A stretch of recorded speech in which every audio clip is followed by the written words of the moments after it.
Everyone is on the hot seat with the New York Knicks. Everyone. Major changes expected this offseason. Hit that rock.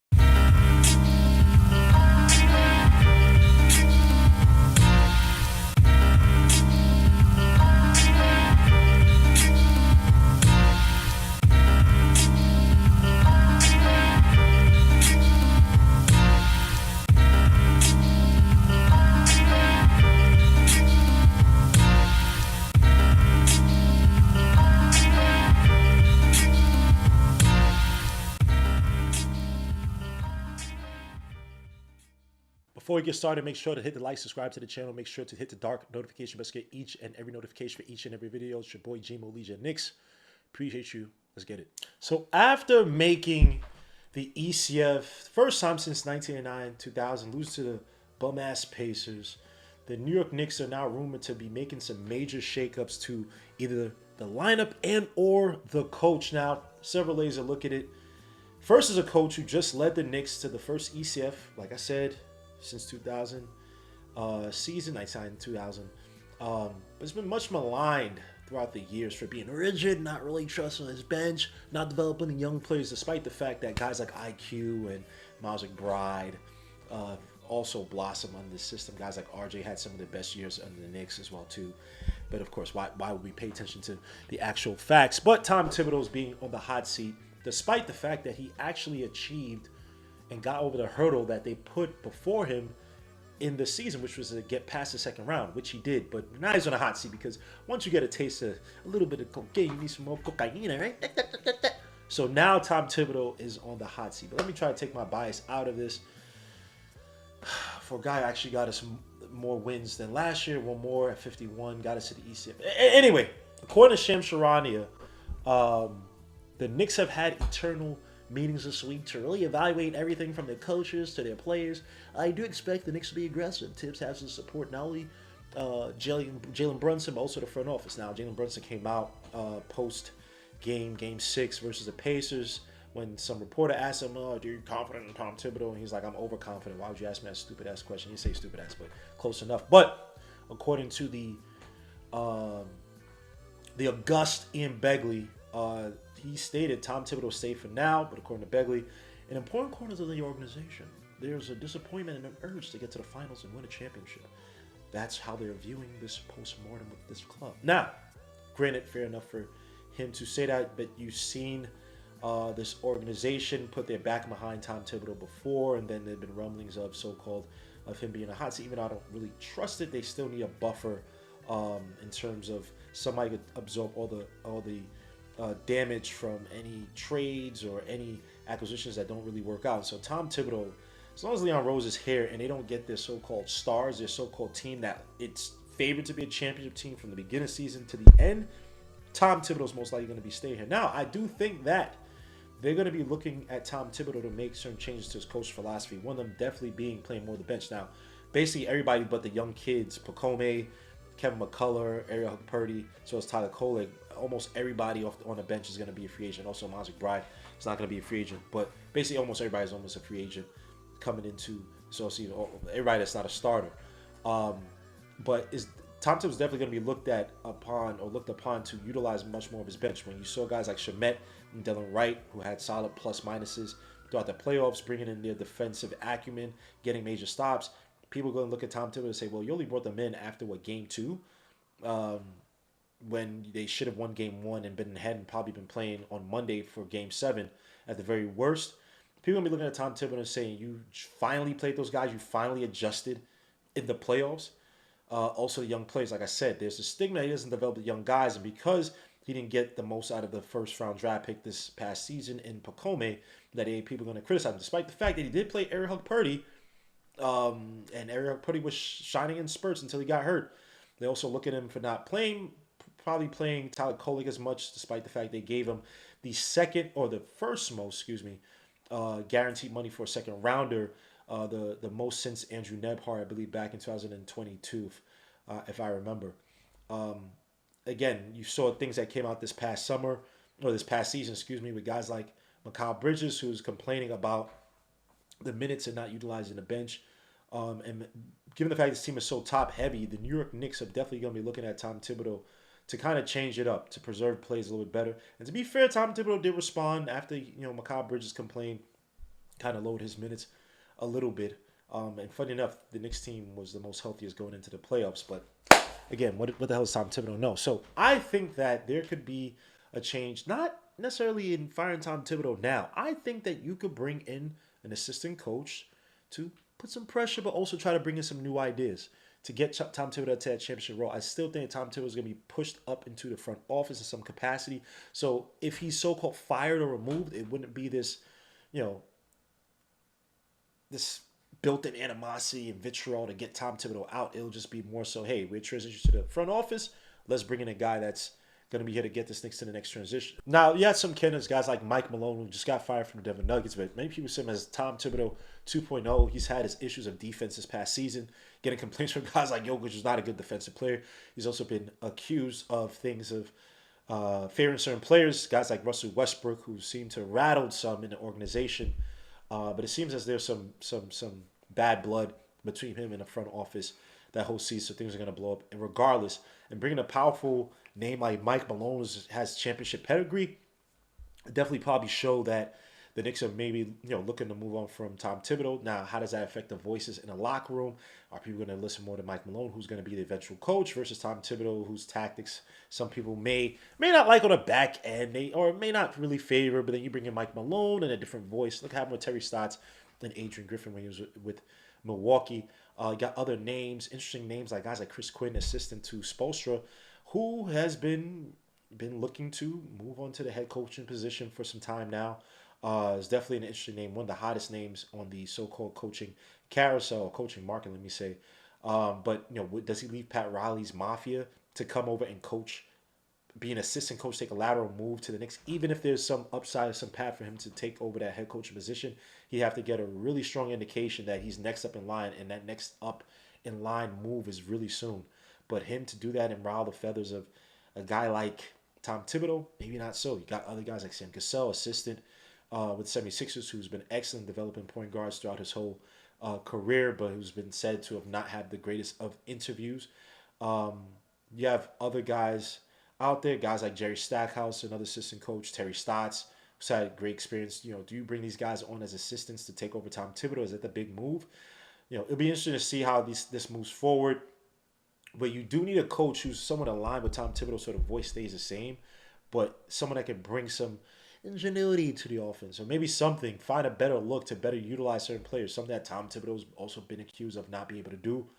Despite the fact, I don't know how much you can utilize from guys like Cat when they don't want to get their asses in the post. Tom Thibodeau's probably developed into one of more physical forms of Cat that we've seen in years. Guys like Jalen Brunson still averaging 26 a game. But again, they're going to be looking to trying to improve offense. I was ninth in scoring, fifth in offensive efficiency, because Tom Thibodeau can't really run an offense or do anything, any type of coaching that can get you a championship. But we'll see. Is it coming from the coaching staff? Could be. But again, Tom Thibodeau would have to be on board with the transition. But it also could come down to players. Now, the big elephant in the room.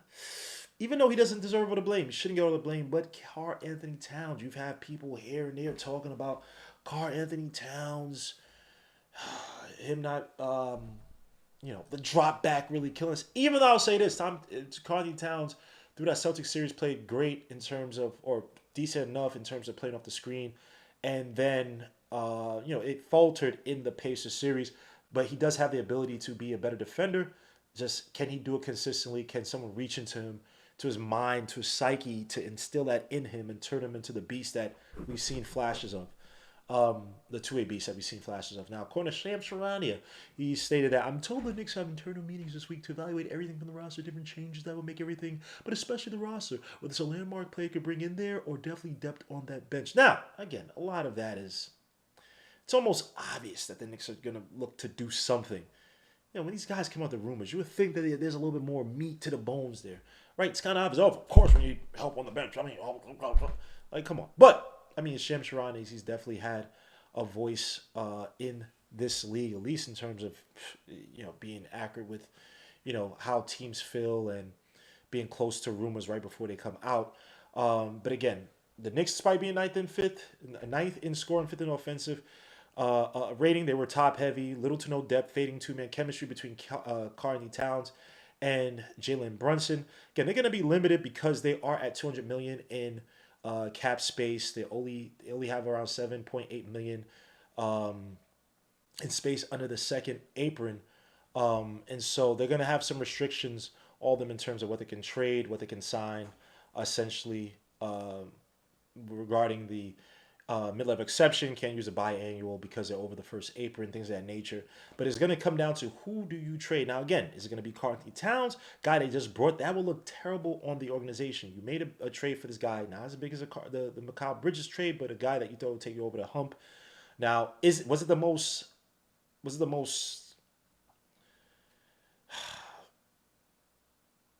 the most grueling, most not grueling, the most costly of trades? No. But again, with a guy with an ascending contract going for 50 to 60 million, it still is an investment. So are the Knicks going to look to move Karl Towns now, and who takes him? Right? They talk about the Giannis trade. Giannis is 30 years old now. There've been rumors of him looking to possibly leave it apart Milwaukee, even though he's saying that he feels comfortable in Milwaukee. But there've been talks between him and the front office to just gauge where he's thinking right now. There've been rumors that he's looking to go to Toronto. You know, Masai Ujiri loves Afghan man. And he likes, Giannis fits the profile of the big, athletic, big, talented big that he's been seeking for years. But that one is definitely, that trade is, look at the Raptors now. Are they ready to truly compete for a championship? At least not better than the Knicks right now.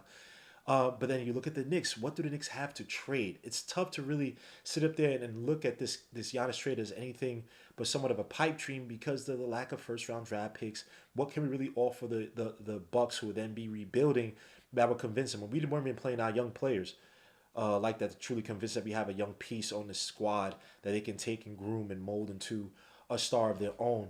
You have other guys like OJ Anunoby just because of contract, $40 million in 3 years. 40 million per in 3 years left. You have guys like Mikal Bridges, who's going to be eligible for an extension. He's coming up in 2025-26, but he's making close to nothing. So what really can you trade him for? What does he really bring back in terms of just money wise? I guess you get some bit players, but then you're just looking for role players to bring to the team. OJ Anunoby, you look at the injury history, and yes, he's been relatively healthy this season, especially through the postseason. But who's going to really trade for a $40 million wing who's not going to truly bring you over the hump? Now, the teams I would like to go out there and poach some players for. If we're talking about depth, I would love to speak to the guys like the New Orleans Pelicans, guys like Herb Jones, my son Trey Murphy. That's a team that's truly rebuilding. You have other teams out there like the Rockets, which is a weird team because they have so many young, talented players, but that's a team that's looking to ascend, getting wiped out in the first round. They're going to be looking for some impact players. Now, they were interested in Mikal Bridges years ago when he was still with the Brooklyn Nets. Not sure if they're going to be looking as interested now because, again, Mikal Bridges went from being a quasi 1B to really, truly a number 3 type of ancillary type of role player, 3-and-D player with the Knicks.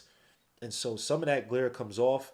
But a team like the Rockets, I'll be looking to try to talk to get guys like Tari Eason, Cam Whitmore possibly.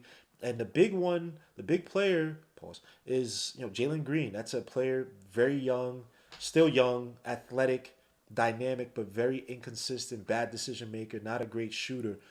Is that almost the antithesis of what Tom Thibodeau likes in his players? Not saying he doesn't like the young players, he ain't no Larry Brown, but that one is just a weird trade because Jalen Green could pop at any moment and become a star in this league, a legitimate, consistent star in this league.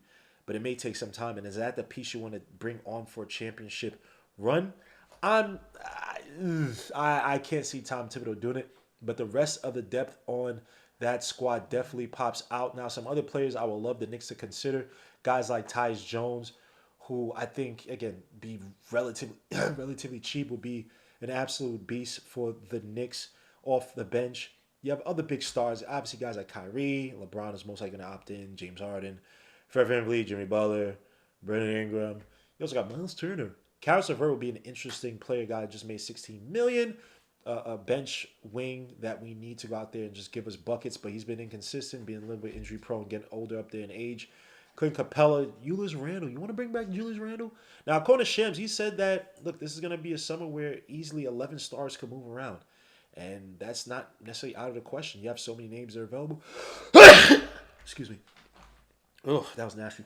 You have so many names that are out there that could contribute to the Knicks. Other guys like D'Angelo Russell, a guard off the bench. Chris Paul could be another option in terms of being that bench bully. So there are a lot of players that could be moving around, but there's just no way I could see the Knicks, especially with the power, the genius, the brainiac of Brock Aller just sitting there and not looking to move names and push names around. But it's just how major do the Knicks go? The Knicks already have kind of exhausted themselves in terms of picks and talent that they could trade off because of the Mikal Bridges trade. But now you're in a situation where you have to flip another player to get more players or get more value. How do the Knicks respond? How will this roster look once the summer is done? It's interesting times right now, but the reason why we're here is because of the success that Tom Thibodeau and the squad has been able to achieve this past season, getting to the ECF and feel they could have gotten to the finals. And this organization is looking to win a chip. They sniffed it, they smelled it, they saw the people outside, they saw the fans cheering. They feel pressure to deliver a winner, and it's no more, hey, we could get incrementally better. Let's get to 55 wins, and let's get to 60 wins. Now it's, let's get to a championship. Let's expedite this thing, whatever we have to do. And it may mean mortgage in the future, even more picks down the line. I don't know. Anybody wants a 2050 pick, but that's where the Knicks are right now. So guys, let me know your thoughts. Let me know your comments. Leave them down at the end of the video. How do you feel about Tom Thibodeau possibly being out? How do you feel about certain players, major players being out? How do you form this team? What trades are you making to bring on the help for Jalen Brunson? Are you trading Jalen Brunson? Trading OG? Are you trading Mikal Bridges? Will it be Josh Hart? Who the hell are the Knicks trading to bring on that depth or bring on that star to this team? And are the Knicks making the right move by trying to go for the star versus it's a chemistry thing? Bring this team back, let them get better chemistry, a little bit better coaching as well too. And we can beat a team like the Pacers and get to the finals and possibly beat whoever the hell is going to be in the finals next season.